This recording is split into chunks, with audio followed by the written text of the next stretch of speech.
তো ফার্স্ট যে এক্সারসাইজটা করব সেটা হচ্ছে লেগ কার্ল।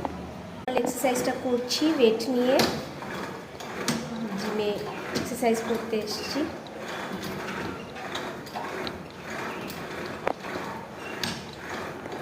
যে এক্সারসাইজটা করব সেটা হচ্ছে জাম্পিং জ্যাক। এরকম করে 20 টাইমস সেটটা করবো। আর হচ্ছে লেগ রেস, এরকমভাবে পাটা দিয়ে জানলা ধরে এরকম পাটা তুলবো, নামাবো, তুলবো, নামাবো।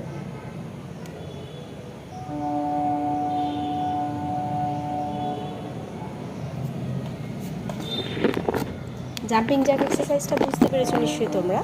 এরকম করে হাতটা জড়ো করবে, করে এক্সটেন্ড করবে, পাও এক্সটেন্ড করছো আর জড়ো করবে, এরকমভাবে করবে।